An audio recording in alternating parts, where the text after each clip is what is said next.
जब तक दुनिया में सच्चा प्यार जिंदा रहेगा, तब तक लैला मजनू, रोमियो जूलियट और शीरीन फरहाद जैसे अमर प्रेमियों का नाम याद किया जाएगा। प्यार और त्याग के नाम पर इन जोड़ियों ने मिसाल कायम की और अपनी प्रेम कहानियों की वजह से ही आज तक लोगों के दिलों में जिंदा हैं। हालांकि प्यार के नाम पर इन्हें मंजिल तो नहीं मिली, लेकिन मिसालें अभी तक इन्हीं की दी जाती है। लैला मजनू की कहानी 7वीं सदी की है, जब अरब के रेगिस्तानों में अमीरों का बसेरा हुआ करता था। अरब के शाह हमारी के बेटे कैस इब्न आमरी यानी मजनू को देखते ही ज्योतिषियों ने भविष्यवाणी की थी कि वह प्रेमी दीवानों की तरह दर दर भटकता फिरेगा।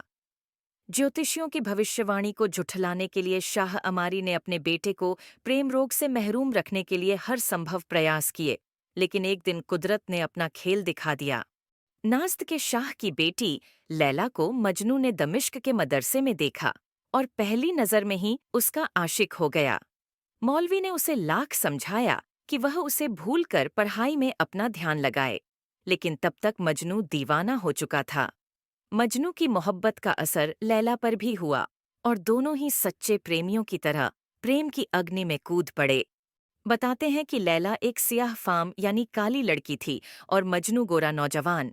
लोगों ने जब मजनू से पूछा कि तुमने काली लड़की में क्या देखकर उससे मोहब्बत की, इस पर मजनू ने कहा कि कुरान शरीफ के हर हर्फ काले रंग के अक्षर में ही लिखे गए हैं। जहां आशिक का दिल आता है, वहां काले और गोरे का भेद नहीं आता। लैला को भी मजनू से प्यार हो गया था, लेकिन लैला के घर वालों को मजनू पसंद नहीं था। इसी वजह से लैला के घर वालों ने उसकी शादी बख्त नाम के इंसान से करा दी। लेकिन प्रेम दीवानी लैला ने अपने शौहर से बता दिया कि वह मजनू के अलावा किसी और की नहीं हो सकती। मजनू की याद में वह बीमार होने लगी और मौत उसके करीब आ गई। मजनू को जब लैला के इस हालत का पता चला, तो वह उससे रहा नहीं गया और वह लैला से मिलने अरब के तपते रेगिस्तानों में गिरता पड़ता किसी तरह लैला के पास पहुंचा। लेकिन समाज को यह मंजूर नहीं था। जैसे ही लैला के पास वह पहुंचा, लोगों ने उसे पत्थर मारना शुरू कर दिया और उसे भगाने का प्रयास करने लगे।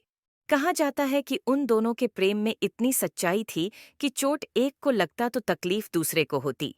पत्थर से जख्मी मजनू हो रहा था और लैला दर्द से कराह रही थी। अंत में मजनू से न मिल पाने के गम में लैला की मौत हो गई। लैला की मौत के तुरंत बाद ही मजनू ने भी दम तोड़ दिया।